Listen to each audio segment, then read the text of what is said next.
السلام علیکم ورحمۃ اللہ وبرکاتہ۔ آواز آ رہی ہے سب کو؟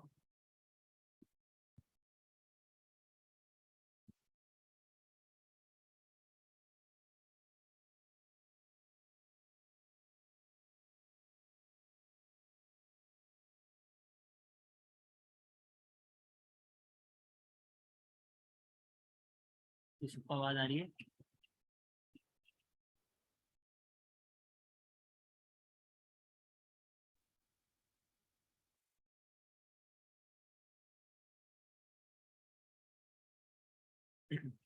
نحمده ونصلي ونسلم على رسوله الكريم اما بعد فاعوذ بالله من الشيطان الرجيم بسم الله الرحمن الرحيم رب اشرح لي صدري ويسر لي امري واحلل عقدة من لساني يفقهوا قولي اللهم ارنا الحق حقا وارزقنا اتباعه وارنا الباطل باطلا وارزقنا اجتنابه آمین یا رب العالمین۔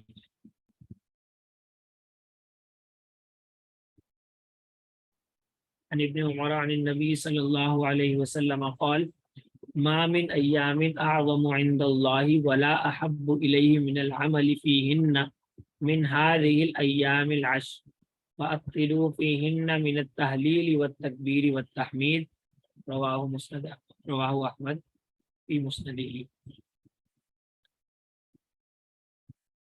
بھی جیسا آپ لوگوں کے علم میں ہے کہ ذو الحجہ کا مہینہ آنے والا ہے، اور اس ذو الحجہ کے ابتدائی 10 ایام یہ اللہ سبحانہ و تعالیٰ نے اس کی بہت زیادہ فضیلت بیان فرمائی ہے۔ نبی اکرم صلی اللہ علیہ وسلم نے بھی اس کی فضائل بیان فرمائے ہیں، اور مفسرین کو مقول یہ جو قرآن مجید میں سورۃ الفجر کی ابتدا میں ولیال عشر کی جو قسم کھائی گئی ہے، 10 راتوں کی جو قسم کھائی گئی ہے، اس سے مراد یہی 10 راتیں ہیں جو یکم ذی الحجہ سے 10 ذی الحجہ تک جو 10 راتیں ہوتی ہیں۔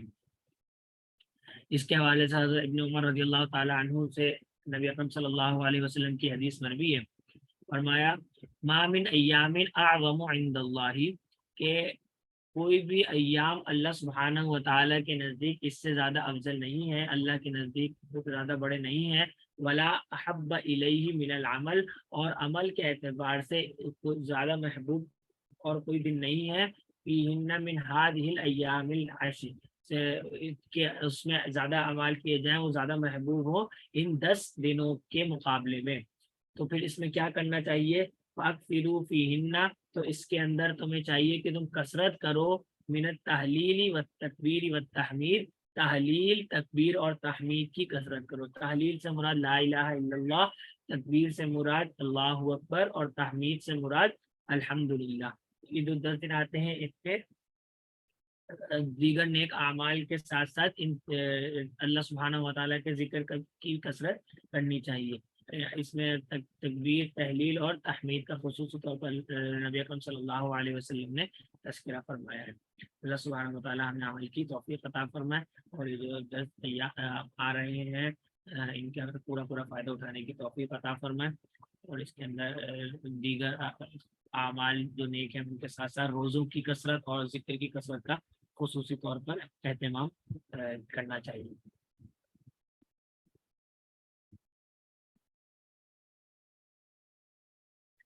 کل ہم نے عربی گرامر میں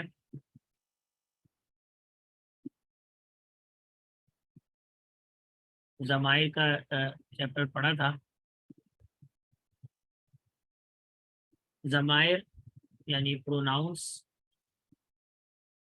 تو اس کے حوالے سے ہم نے سب سے پہلی بات یہ سمجھی تھی کہ یہ اسم کی کیٹیگری سے ہوتا ہے۔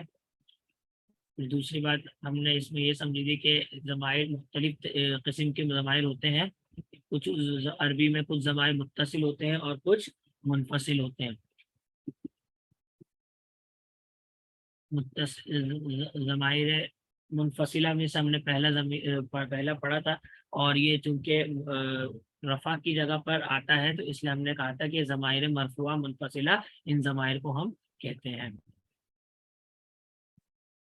پھر دوسری بات ہم نے یہ سمجھی کہ ضمائر جو ہوتے ہیں وہ مبنی ہوتے ہیں، تو اس لیے یہ تبدیل نہیں ہوتے، جس طرح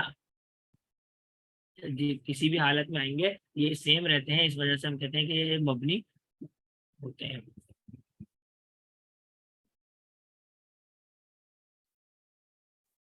پھر اس کے بعد ہم نے کچھ اس کی مثالیں وغیرہ بھی کری تھی اور تمام پوری زمانے کی گردان بھی ہم نے دیکھی تھی. اور بچپن میں میں نے آپ لوگوں کو یہ گردان بھی دی ہے ساتھ میں کچھ اس کے حوالے سے جملے بنانے کے لیے بھی دیے ہیں.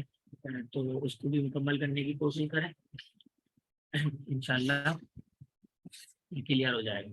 جب اس کے علاوہ میں نے بات کی تھی کہ یہ ضمائر ہوتی ہیں اس میں یہ یاد کرنی پڑیں گی ساری نا, کہ ہوا ہما ہم ہیا ہما ہمنا انتا انتما انتم انتی انتما انتنا انا نحنو نحنو, یہ تمام یاد کریں گے انشاءاللہ, تو پھر ان کا استعمال کرنا بھی آسان ہو جائے گا.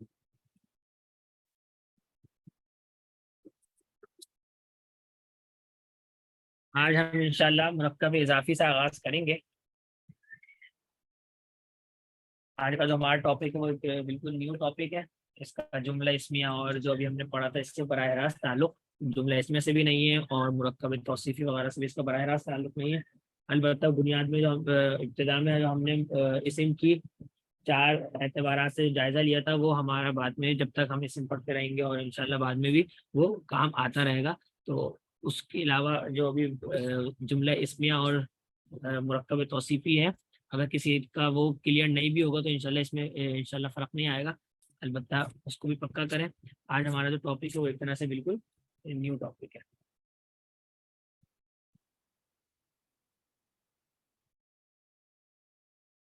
مرکب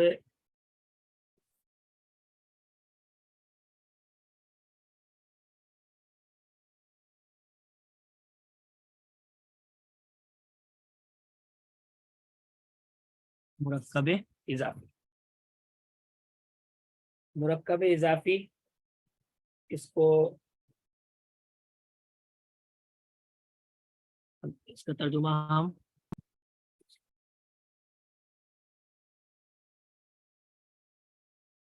ریلیٹیو کمپاؤنڈ سے بھی کر سکتے ہیں. یعنی اس کے اندر ہوتا یہ ہے, مرکب اضافی کا مطلب یہ ہے کہ جس میں ایک اسم کو دوسرے اسم کی طرف نسبت دی جا رہی ہوتی ہے. مرکب اضافی کا کیا مطلب ہے؟ مرکب اضافی کی تعریف یہ ہے ایک اسم کو دوسرے اسم کی طرف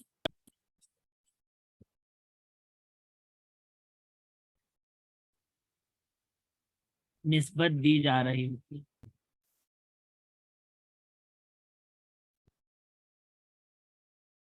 ہم نے شروع میں پڑھا تھا کہ مرکبات میں سے جو 2 بنیادی ہیں ان میں ایک مرکب توصیفی ہے اور یہ دوسرا مرکب اضافی ہے.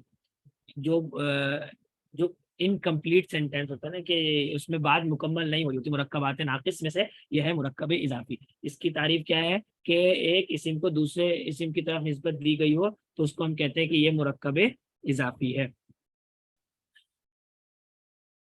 جس طرح مرکب توصیفی کی کیا تعریف تھی کہ ایک اسم کو ایک اسم دوسرے اسم کی صفت بیان کرتا ہے. یہاں پہ کیا تھا, ایک اسم دوسرے اسم کی طرف نسبت دی جا رہی ہے. نسبت سے کیا مراد ہے؟ عام طور پہ کہ ہم کہتے ہیں کہ فلاں کی چیز ہے, یہ کیا ہوگا, ہم نے اس چیز کو اس فلاں کی طرف نسبت دے دی, تو یہ کیا ہو گیا نسبت دینا. جیسے مثال کے طور پہ لڑکے کی کتاب, ٹھیک ہے. اب اس میں کیا ہے, ہم نے کتاب کو لڑکے کی طرف نسبت دے دی ہے. اللہ کا گھر, ہم نے اس میں کیا کیا ہے, گھر کی نسبت کس کی طرف کر دی؟ اللہ کی طرف کر دی. تو یہ کیا ہوتا ہے, اس نسبت کو ہم کیا کہتے ہیں؟ مرکب اضافی کہہ رہے ہوتے ہیں. یہ سب حاضر ہے نہیں ہے, اس کا کوئی میسج بھی نہیں آ رہا. بات سمجھ میں آ رہی ہے؟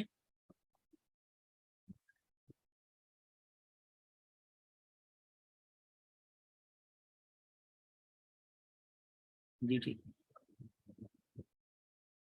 صحیح. ایک اسم کو دوسرے اسم کی طرف نسبت دی جا رہی ہوتی ہے تو ہم اس کو کہتے ہیں کہ یہ مرکب اضافی ہے. اچھا, اس کو اردو میں لکھنے کا طریقہ تو میں نے آپ کو بتا دیا, جس طرح لڑکی کی کتاب, اللہ کا گھر, صحیح ہے. انگریزی میں عام طور پہ ہم کیا کر رہے ہوتے ہیں اس میں, یا تو درمیان میں ہم آف لگا دیتے ہیں, جیسے مثال کے طور پہ ہاؤس آف اللہ، یا ایک دوسرا طریقہ ہوتا ہے اپسٹروفی لگا کے اللہ ہاؤس، اس طرح بھی ہم لکھ سکتے ہیں۔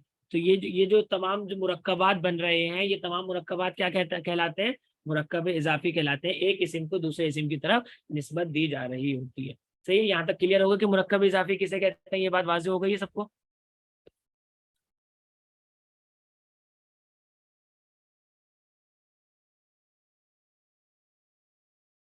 ٹھیک ہے نا؟ اچھا، اب تعریف سے ہمیں پتہ چلا کہ اس کے اندر دو اسم ہوتے ہیں۔ جب دو اسم ہوتے تو ہم ان دو اسموں کو ہمارے پاس نام کیا ہوتے ہیں؟ جیسے مرکب توصیفی میں دو اسم تھے تو ہم نے ان کا ایک اسم کو ہم نے کہا کہ یہ موصوف ہے، دوسرے اسم کو کہا کہ یہ صفت ہے۔ اسی طرح جملہ اسم میں دو اسم ہوتے تھے تو ہم نے ایک کو کہا کہ یہ مبتدا ہے، دوسرے کو کہا خبر ہے۔ تو یہاں پر جو دو اسم ہوتے ہیں ان کو کیا کہا جاتا ہے؟ پہلے اسم کو کہا جاتا ہے مضاف، اور دوسرے اسم کو کہا جاتا ہے مضاف الیہ۔ پہلے اسم کو کہتے ہیں مضاف اور دوسرے اسم کو کہتے ہیں مضاف الیہ۔ مضاف کس کو کہتے ہیں؟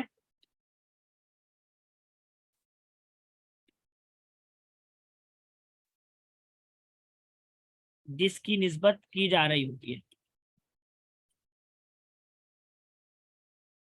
جس کو منسوب کیا جا رہا ہوتا ہے اس کو ہم کہتے ہیں کہ یہ مضاف ہے۔ اور مضاف الیہ جس کی طرف نسبت ہوتی ہے، جس کی طرف نسبت ہوتی ہے اس کو ہم کہتے ہیں مضاف الیہ ہے، اور جس کی نسبت ہوتی ہے اس کو ہم کہتے ہیں یہ مضاف ہے۔ جیسے اللہ کی کتاب، اب اس کے اندر کس کو نسبت دی جا رہی ہے؟ اس کے اندر کس کو نسبت دی جا رہی ہے؟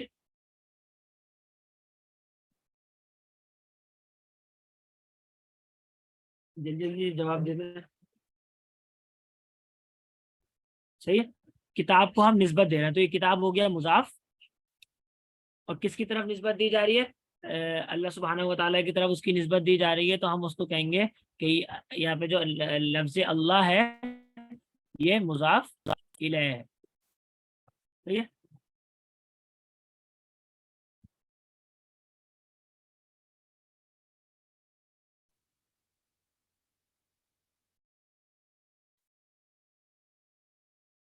لڑکے کا قلم، اب یہ قلم یہاں پہ کیا ہے؟ اس کی نسبت دی جا رہی ہے، تو یہ ہو گیا مضاف، اور لڑکا ہو گیا اس میں مضاف الیہ۔ ٹھیک ہے، دو باتیں ہو گئی۔ پہلی بات یہ ہو گئی کہ مرکب اضافی کسے کہتے ہیں، تو اس میں ہم نے یہ دیکھا کہ ایک اسم کو دوسرے اسم کی طرف نسبت دی جاتی ہے تو اس کو ہم کہتے ہیں کہ یہ مرکب اضافی ہے۔ پھر دوسری بات ہم نے یہ دیکھی کہ مرکب اضافی کے دو حصے ہوتے ہیں، دو اجزاء ہوتے ہیں۔ پہلے جس کو ہم کہتے ہیں مضاف، ایک دوسرے جس کو ہم کہتے ہیں مضاف الیہ۔ یہاں تک کلیئر ہے؟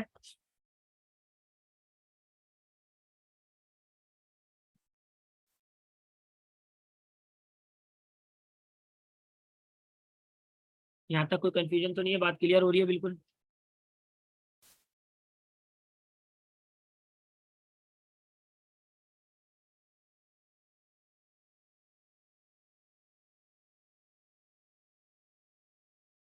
تیسری بات، تیسری بات جو لکھنے کی ہے وہ یہ ہے کہ اردو میں پہلے مضاف الیہ آتا ہے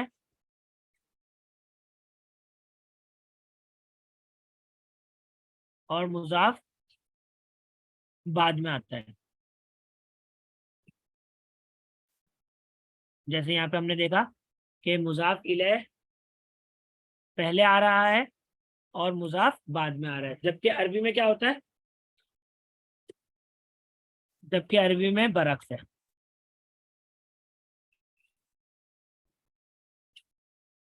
عربی میں کیا ہے؟ اس کے برعکس ہوتا ہے کہ مضاف پہلے آتا ہے اور مضاف الیہ بعد میں آتا ہے۔ مضاف پہلے اور مضاف الیہ بعد میں آتا ہے۔ جی، اس سے کیا پتہ چلا ہمیں؟ آج مجھے لگ رہا ہے کہ سب حاضر نہیں ہے۔ جی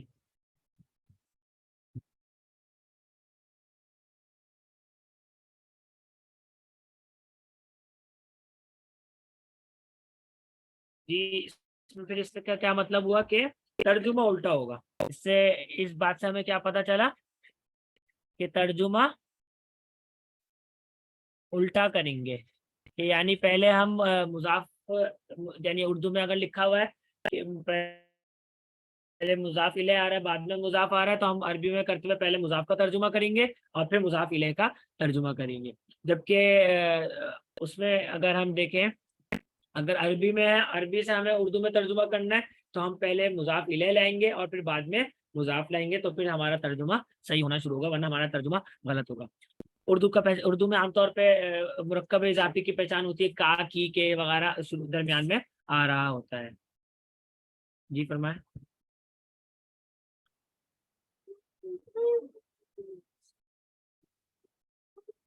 ابھی تک ہم نے 3 باتیں ہو گئی، میں دوبارہ ریپیٹ بھی کر دیتا ہوں. پہلی بات ہم نے یہ پڑھی کہ مرکب، آج ہمارا ٹاپک ہے مرکب اضافی. مرکب اضافی کا مطلب یہ ہے کہ ایک اسم کو دوسرے اسم کی طرف نسبت دی جا رہی ہوتی ہے. وہ مرکب جس میں ایک اسم کو دوسرے اسم کی طرف نسبت دی جائے اس کو کہتے ہیں مرکب اضافی. جیسے اردو کی مثالیں یہ آ گئی، لڑکے کی کتاب، اللہ کا گھر. یہ کیا ہے؟ اس میں گھر کو اللہ کی طرف نسبت دی جا رہی ہے، کتاب کو لڑکے کی طرف نسبت دی جا رہی ہے. ہاؤس آف اللہ یا بک آف بوائے، اس طرح انگریزی کا طریقہ ہوتا ہے. پہلی بات یہ ہو گئی. دوسری بات ہم نے یہ پڑھی کہ اس کے 2 اجزاء ہوتے ہیں، ایک مضاف، دوسرا مضاف الیہ. جس کو نسبت دی جا رہی ہوتی ہے اس کو ہم کہتے ہیں کہ یہ مضاف ہے، اور جس کی طرف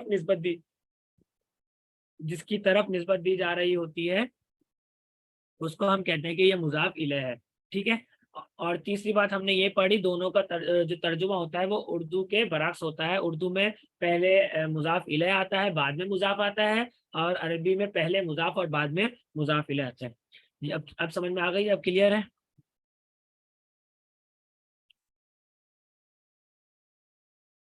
جی مرکب اضافی ناقص ہوتا ہے. اب دیکھیں، اللہ کی کتاب، لڑکے کا قلم. ٹھیک ہے. یہ جو ہے نا، اب اس میں جملہ کمپلیٹ نہیں ہوا، اس سے ہمیں بات پتہ نہیں چل رہی کہ یہ کہنا کیا چاہ رہے ہیں. ٹھیک ہے. اب اس کے قواعد کیا ہوتے ہیں، اب ہم اس کے قواعد پڑھیں گے. تو ابھی تو مرکب توصیفی اور جملہ اسمیت کے قواعد تو نسبتاً آسان تھے. کہ اس میں ہم نے مرکب توصیفی میں ہم نے کہہ دیا کہ چاروں اعتبار سے برابر ہو گیا. جملہ اسمیت میں ہم نے کہہ دیا کہ 3 اعتبارات سے برابر ہے، بقیہ چوتھے اعتبار سے کیا کہتے ہیں معرفہ اور نکرہ ہوتا ہے، تو وہ آسان تھا. اب اس کے مختلف قواعد ہیں. اس کے مرکب اضافی کے جو قواعد ہیں یہ تھوڑے سے مختلف ہیں. اس میں ہمیں ایک ایک کر کے قواعد دیکھنے پڑیں گے. تو سب سے پہلے ہم پڑھتے ہیں مضاف کے قواعد. سب سے پہلے ہم مضاف کے قواعد دیکھتے ہیں.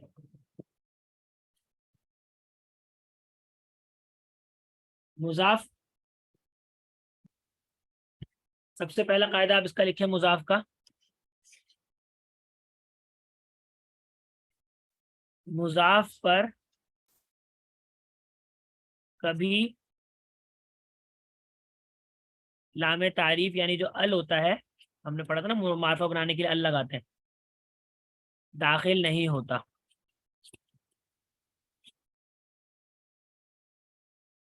مضاف پر کبھی ال داخل نہیں ہو سکتا. یہ جو القمر، الشمس، یہ ال ہے نا، ال، یہ مضاف کے اوپر کبھی بھی نہیں آ سکتا.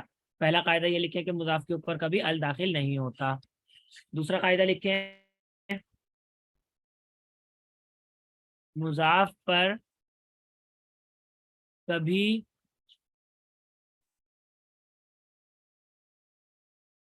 ابھی لکھ لیں، ابھی لکھ لیں، ابھی اندازے قائم نہیں کریں کہ نکرا نکرا رہے، نکرا ہوگا، معرفہ ہوگا. پہلے اس کو لکھ لیں انشاءاللہ، پھر اس کے بعد اس کے اوپر بات کرتے ہیں انشاءاللہ. مضاف پر کبھی تنوین نہیں آتا.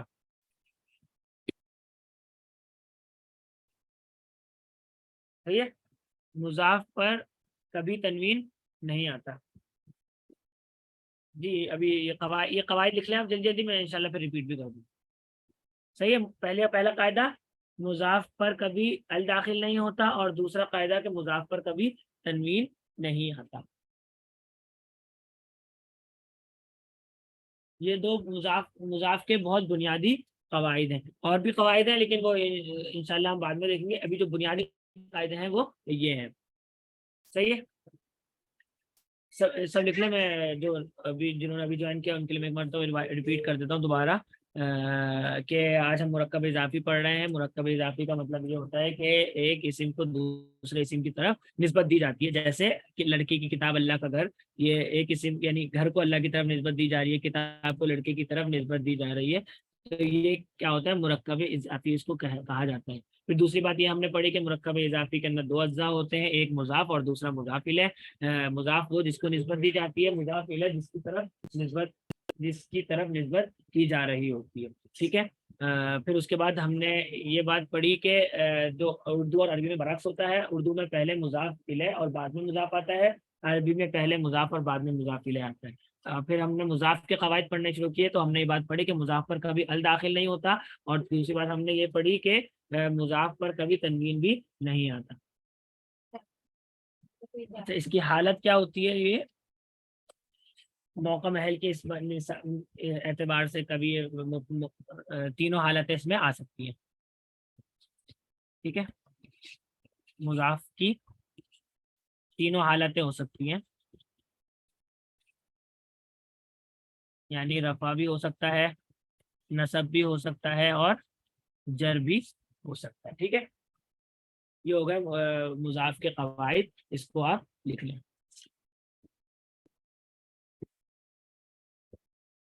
یہاں تک کسی کو کوئی کوشچن ہے؟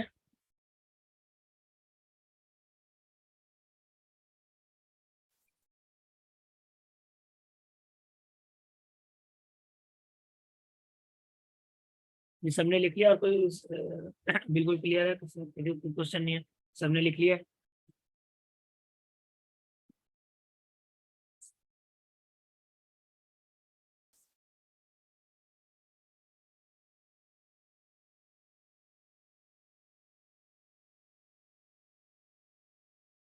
یہ مضاف الیہ کے قواعد لکھ لیں.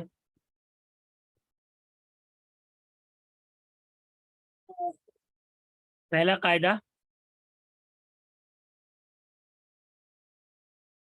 سیکنڈ رول یہ ہم نے پہلا رول ہم نے پڑھا کہ مضاف پر کبھی ال داخل نہیں ہوتا، اور دوسرا ہم نے پڑھا کہ مضاف پر کبھی تنوین نہیں آتا، اور تیسرا ہم نے یہ بات پڑھ لی کہ یہ تینوں حالتیں اس کی ہو سکتی ہیں، رفع نصب جر. تو یہ تو خیر قاعدہ نہیں ہے، اصل جو بنیادی قاعدے ہیں اوپر والے دو ہیں، لیکن یہ اس کی تیسری بات اہم یہ ہے کہ تینوں حالتیں اس کی ہو سکتی ہے، رفع بھی ہو سکتی ہے، نصب بھی ہو سکتا ہے، جر بھی ہو سکتا ہے. اسی طرح واحد تسنیہ جمع میں بھی تینوں ہو سکتے ہیں. اچھا، اس کے بعد ہے مضاف الیہ کے قواعد. مضاف الیہ کے قواعد میں سب سے پہلی بات یہ ہے، مضاف الیہ ہمیشہ حالت جر میں ہوگا. ٹھیک ہے. مضاف الیہ ہمیشہ حالت جر میں ہوگا.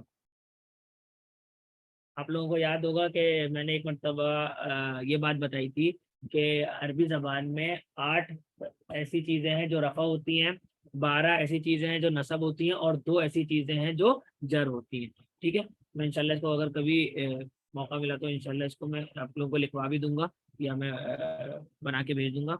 تو ان میں 2 چیزیں جو ہیں جو جر ہوتی ہیں، ان میں سے ایک چیز ہم نے پڑھی تھی کہ مجرور ہونا حرف جر کی وجہ سے. پہلا کیا تھا؟ حرف جر کی وجہ سے مجرور ہونا، اور دوسرا ہے مضاف الیہ. صحیح ہے. مجرورات صرف 2 ہوتے ہیں، ایک ہے کہ حرف جر کی وجہ سے یا تو مجرور ہوتا ہے یا مضاف الیہ مجرور ہوتا ہے. اس کے علاوہ کوئی اور صورت نہیں ہے کہ کوئی بھی اسم حالت جر میں جا سکے. ٹھیک ہے. تو یہ کیا ہوگا؟ مضاف الیہ ہمیشہ حالت جر میں ہوگا. اور دوسری بات،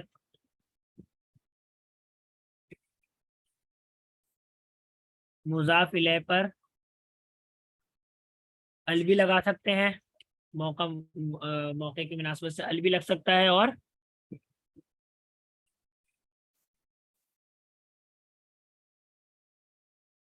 تنوین بھی آ سکتی ہے. ضرورت ہوئی تو تنوین بھی ہم لگا سکتے ہیں مضاف الیہ پہ، اور ال بھی لگا سکتے ہیں.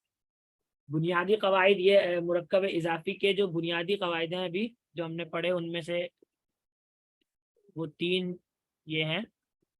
جس کو آپ نے خاص طور پہ نوٹ کرنا ہے. پہلا قاعدہ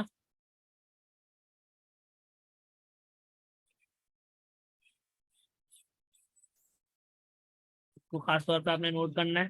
یہ بالکل پکا ٹکا قاعدہ. یہ جو 3 قواعد ہیں یہ بالکل اہم قواعد ہیں. اس کے بعد مضاف پر کبھی تنوین نہیں آتا. یہ والا قاعدہ ہے بہت اہم. اور تیسرا قاعدہ کہ مضاف الیہ ہمیشہ حالت جر میں ہوتا ہے. صحیح. یہ سب سے بنیادی قواعد ہیں مرکب اضافی کے. ٹھیک ہے. اس کے میں کبھی خلاف ورزی انشاءاللہ نہیں ملے گی. باقی جو بقیہ جو 2 باتیں ہیں وہ اس لیے بیان کی گئی کہ تینوں حالتیں ہو سکتی ہیں رفع نصب جر. وہ اس وجہ سے بیان کی گئی کہ تاکہ مضاف اور مضاف الیہ کی فرق ہو جائے کہ مضاف الیہ ہمیشہ حالت جر میں ہوگا جبکہ مضاف رفع نصب جر تینوں میں ہو سکتا ہے. اور اسی طرح یہ والا ال اور تنوین لگ سکتی ہے. یہ اس کے مقابل میں بیان کیا گیا ہے کہ ال بھی لگ سکتا ہے اور تنوین بھی آ سکتی ہے. صحیح ہے. یہ قواعد واضح ہو گئے تو ہم پھر پریکٹس شروع کرتے ہیں.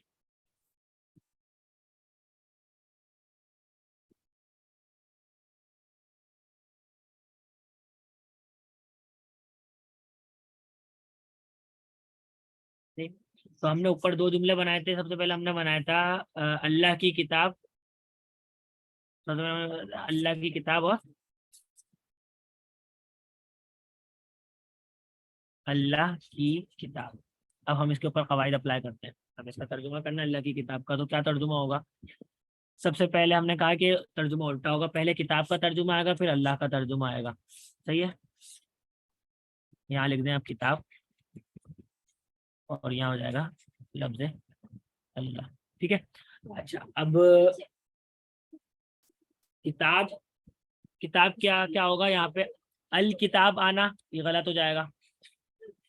اسی طرح کتابن آنا یہ بھی غلط ہو جائے گا. تو اس کے اوپر نہ ہی ال لگ سکتا ہے اور نہ ہی تنوین آ سکتی ہے. تو یہ کیا بنے گا؟ مثال کے طور پہ ہم اس کو سمجھ رہے ہیں کہ یہ ابھی حالت رفع کی جگہ پر آ رہا ہے. تو اس کو ہم کیا بولیں گے؟ کتابو. ٹھیک ہے. پہلے ہم نے بنا دیا کتاب. صحیح ہے. نہ اس کے اوپر ال آئے گا نہ ہی تنوین آئے گی. دوسرا ہے لفظ اللہ. تو لفظ اللہ یہ بن رہا ہے مضاف الیہ نا. تو مضاف الیہ کا ہم نے اہم قاعدہ کیا دیکھا کہ یہ ہمیشہ حالت جر میں ہوتا ہے. تو ہم نے اس کو لکھ لیا اللہ ہی. تو یہ ہمارا بن گیا کمپلیٹ ہو گیا. مرکب کمپلیٹ ہو گیا. کتاب اللہ. کتاب اللہ مطلب اللہ کی کتاب. صحیح ہے. کتاب اللہ اللہ کی کتاب.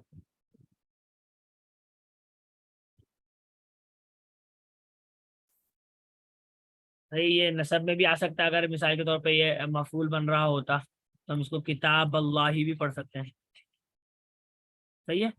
اور نصب جر کی مثال کے طور پہ فی کتاب اللہ. صحیح ہے. کتاب اللہ بھی ہو سکتا ہے کتاب اللہ بھی ہو سکتا ہے کتاب اللہ بھی ہو سکتا ہے. تینوں طرح سے یہ آ سکتا ہے.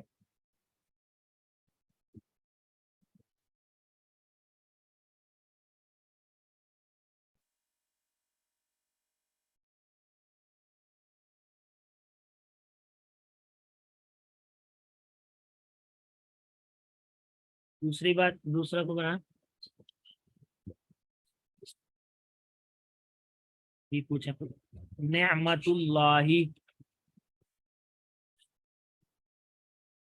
یہ فی میں نے اس لیے لگایا کہ جر واضح کرنے کے لیے لگایا ہے. مطلب اس کا مرکب اضافی سے تعلق نہیں ہے. یہ فی نہیں لگائے تو پھر جر میں آنے کی کوئی وجہ نہیں رہے گی نا. جر میں آنے کی وجہ لگانے کے لیے ہم نے فی لگایا ہے. نصب میں آنے کی وجہ ابھی ہم نے زیادہ پڑھی نہیں ہے. اس وجہ سے میں نے وہاں پہ لگائی نہیں کہ نصب میں آنے کی کوئی وجہ لگا دوں. صحیح ہے.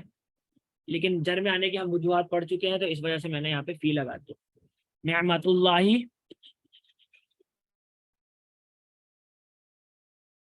اللہ کی نعمت. صحیح ہے. اور ہم نے کیا پڑھا تھا؟ جب مرکب جاری پڑھا تھا ہم نے تو ہم نے یہ بات پڑھی تھی. جب ہم نے مرکب جاری پڑھا تھا نا تو ہم نے یہ حروف جر اس ٹائم بھی پڑھے تھے. لڑکے کی کتاب یا پھر لڑکے کا قلم. قلم صحیح ہے. اگر اس کو ہم بنائے معرفہ قلم الولدی یا پھر قلم ولدن. ٹھیک ہے, قلم الولدی اور قلم ولدن دونوں ہو سکتے ہیں. لڑکے کا قلم, کسی لڑکے کا قلم. صحیح ہے.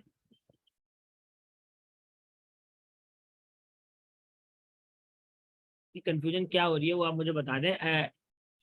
اگر کسی اور ٹاپک کی کنفیوژن ہو رہی ہے تو بعد میں پوچھ سکتے ہیں. ٹھیک ہے, ابھی جو ہے وہ مرکب اضافی میں اگر کوئی کنفیوژن ہے تو وہ مجھ سے پوچھ سکتے ہیں. ابھی جی جی سب لگا سکتے ہیں, مین لگا سکتے ہیں, اعلیٰ لگا سکتے ہیں, کچھ بھی لگا سکتے ہیں. اس میں کوئی اس میں مسئلہ نہیں ہے.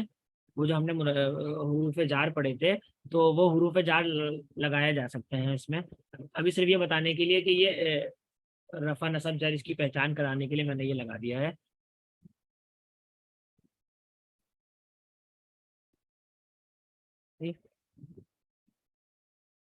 لڑکے اس کے علاوہ لحم شاتن, ولدن نکرا ہے نا, نکرا ہے تو اس لیے ہم نے کسی لگا دیا. ٹھیک ہے, لحم شاتن, لحم, لحم مینس گوشت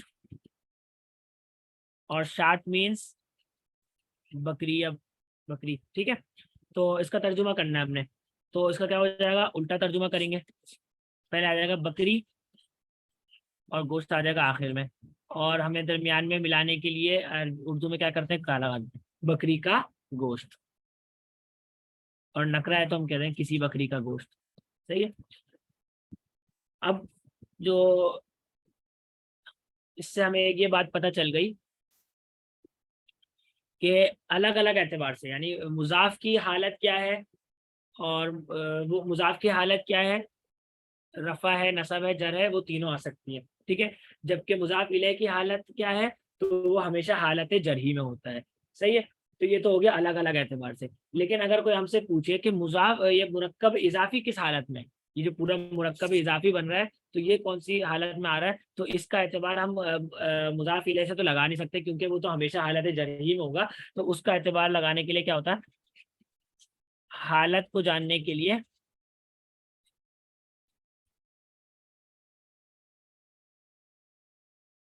مضاف کا اعتبار ہوگا.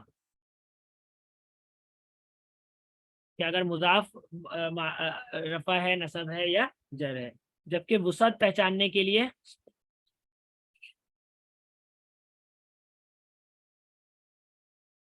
مضاف الیہ کو دیکھیں گے کہ مضاف الیہ کے اوپر تنوین آ رہی ہے یا ال آ رہا ہے. مضاف الیہ جو ہے وہ معرفہ ہے یا نکرہ ہے. مضاف الیہ معرفہ ہے تو اس کا مطلب ہے یہ مرکب اضافی معرفہ بن رہا ہے.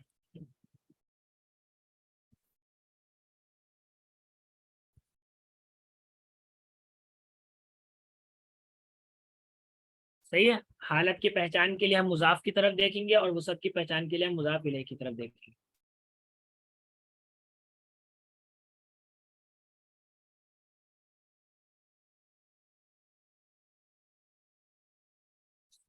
صحیح ہے. یہاں تک کہ اگر کسی کو کوئی سوال ہے تو وہ پوچھ سکتے ہیں. دو تین اور میں لکھ دیتا ہوں, آپ لوگ خود بھی کرنے کی کوشش کریں. یعنی مضاف کا اعتبار مطلب مضاف کو دیکھیں گے کہ مضاف کون سی حالت میں ہے. پھر اگر مضاف رفع میں ہے تو ہم کہیں گے کہ یہ مرکب اضافی حالت رفع میں. یہ مثال کے طور پر اس میں کیا ہوگا, اللہ ہی کو دیکھیں گے تو ہمیں پتہ ہی نہیں چلے گا, یہ تو ہم سب حالت جر میں ہی ہے. تو ہمیں کیسے پتہ چلے گا کہ مرکب اضافی کیسا ہے, تو ہم کہیں گے یہ حالت رفع میں ہے, کیوں, اس کو دیکھ کے. یہ حالت نصب میں ہے, کیوں, اس کو دیکھ کے. یہ حالت جر میں ہے, کیوں, اس کو دیکھ کے. صحیح ہے. اس وجہ سے لگایا کیونکہ یہ نکرہ اور معرفہ کی پہچان ہے. اب معرفہ اور نکرہ کیسے دیکھیں گے, ال ہے اس کا مطلب ہے یہ معرفہ ہے, تنوین ہے اس کا مطلب ہے یہ نکرہ ہے, لفظ اللہ ہے اس میں علم ہے اس کا مطلب ہے یہ معرفہ ہے. ٹھیک ہے. معرفہ نکرہ کی پہچان اور رفع نصب جر کی پہچان کیسے ہوگی یہ ہم نے اس میں دیکھا ہے. میں کچھ مثالیں دیتا ہوں.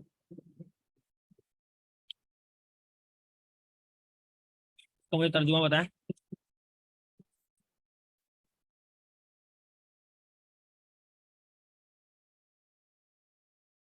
یوم الجمعتی.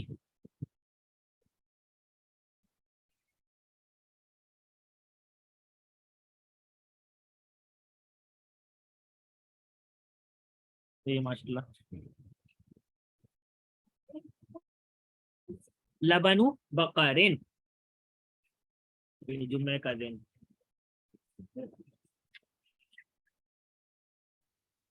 لبن مینس دودھ اور بقر مینس گائے. ٹھیک ہے, اس کا ترجمہ کیا ہوگا؟ گائے کا دودھ. ٹھیک ہے.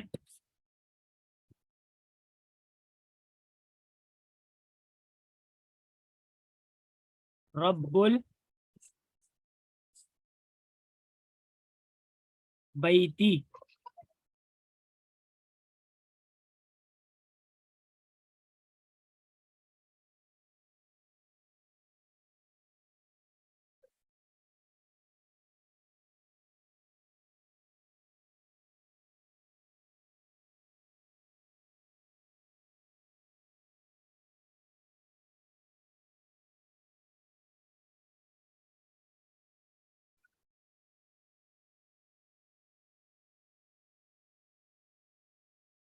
رب البیتی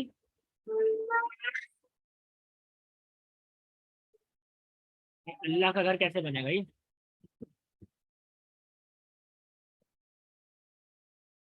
اللہ کا گھر درست نہیں ہے. اس کا ترجمہ کرنے کی کوشش کریں نا. پہلے کس کا ترجمہ ہوگا؟ بیت. ٹھیک ہے, بیت کا مطلب کیا ہوتا ہے؟ گھر. رب مطلب ہوتا ہے مالک. صحیح, گھر کا مالک. ٹھیک ہے. رب. اللہ کا خوف. خوف, خوف بھی کہہ سکتے ہیں, خشیت بھی کہہ سکتے ہیں. ٹھیک ہے, کیا ہو جائے گا؟ خوف. اب اللہ ہے تو یہ مضاف الیہ ہے, تو ہم ریل لگائیں گے اور خوف اللہ. صحیح ہے.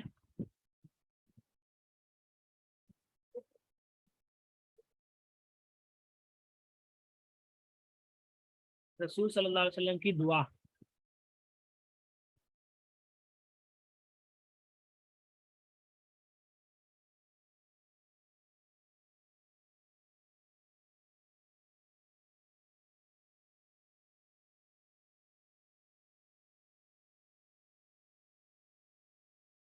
نہیں نہیں, الٹا کریں, ترجمہ الٹا کریں. ترجمہ الٹا کریں. رسول دعا تو غلط جائے گا, وہ تو ہو جائے گا دعا کا رسول. ترجمہ الٹا ہوگا. سب سے پہلا قاعدہ ہم نے پڑھا ہے, ترجمہ الٹا ہوگا. جی, دعا الرسولی.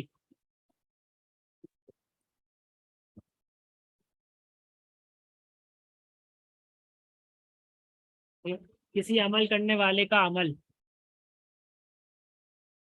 عمل کرنے والے کو کیا بولتے ہیں؟ عامل. صحیح ہے.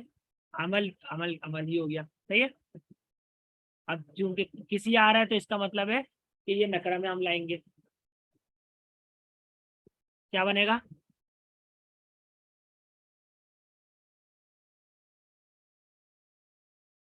نکرہ میں لائیں, نکرہ میں. عمل العامل تو یہ معرفہ ہو گیا نا.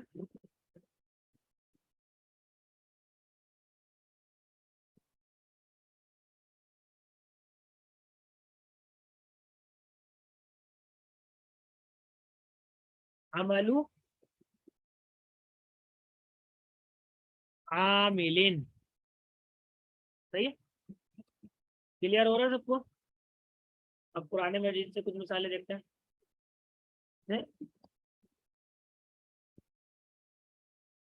بیوت النبی. قرآن مجید میں بیوتن نبی جی. صحیح ہے. اسی طرح نحنو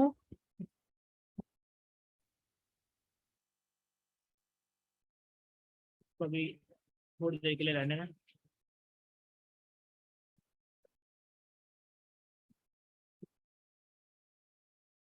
انصار اللہ.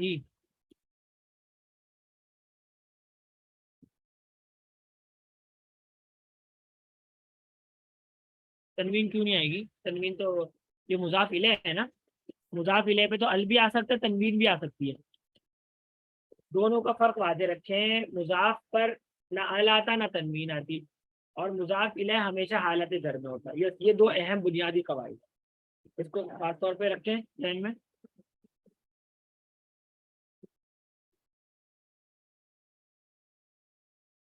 یہ کسی کا ترجمہ اگر ہم اس کے اوپر ال لگا دیں گے, عمل العاملی, تو اس کا مطلب ہو جائے گا عمل کرنے والے کا عمل. ٹھیک ہے, ترجمہ یاد. لیکن ہم نے جب اردو ہم نے بنائی کسی عمل کرنے والے کا, جب کسی لگا دیا تو ہمیں اس کو نکرہ میں لانا خود. جب ہم نے ترجمہ جب اس کی اردو ہم نے نکرہ والی بنائی ہے, تو ہمیں اس کو لازمی طور پہ نکرہ میں لانا ہے. اب نکرہ میں لانے کے لیے ہمیں عاملین ہی کرنا پڑے گا. ٹھیک ہے.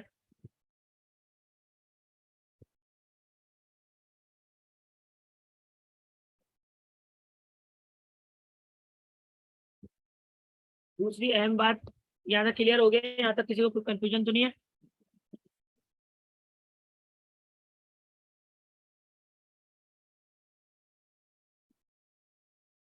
جی, بیوت النبی انصار اللہ, اس کا ترجمہ بھی کرتے ہیں.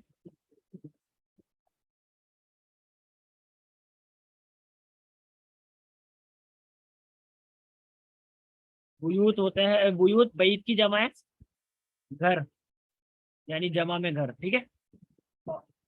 اور نبی, نبی کا نبی ہو گیا. انصار مددگار, نبی کے گھر. صحیح ہے, اللہ کے مددگار.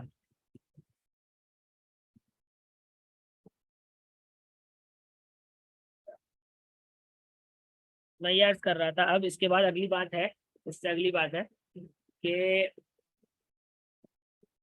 جس طرح ہم نے جملہ اسمیہ میں پڑھا تھا کہ بعض اوقات مبتدا اور خبر جو ہوتی ہے وہ مفرد نہیں ہوتی بلکہ مرکب ہوتی ہے. مبتدا بھی مرکب ہو سکتا ہے اور خبر بھی بعض اوقات مرکب ہو سکتی ہے. صحیح ہے. یہ ہم نے جملہ اس میں جب پڑھ رہے تھے اس ٹائم یہ پڑھا تھا. یاد آ گئی سب کو یہ بات؟ مبتدا اور خبر مفرد بھی ہو سکتی ہیں اور مرکب بھی ہو سکتی ہیں. صحیح ہے. تو اس ٹائم ہم نے چونکہ صرف مرکب اس ٹائم ہم نے صرف مرکب توصیفی پڑھا تھا اور عطفی پڑھا تھا, تو ہم نے اس کی مثال دے دی تھی. تو یہ بھی ہے کہ مرکب اضافی یہ بھی مبتدا بھی بن سکتا ہے اور خبر بھی بن سکتا ہے. جیسے مبتدا بنا دیا کتاب اللہ عظیم. اب کتاب اللہ کیا ہو گیا؟ مرکب اضافی, اللہ کی کتاب.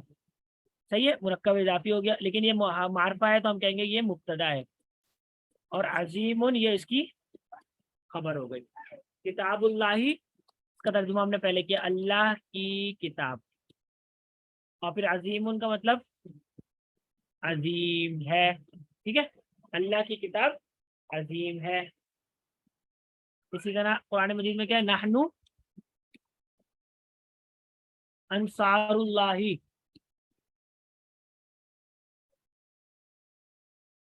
نحنو یہ ہم نے کل پڑھا کہ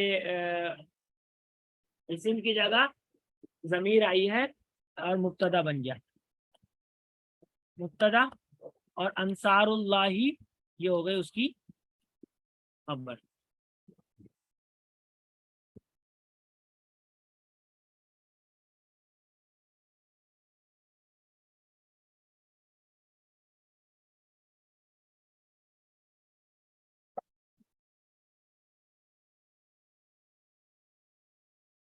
ہے نا.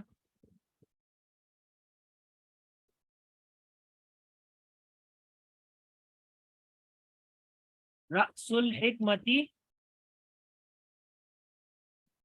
مخافت اللہ.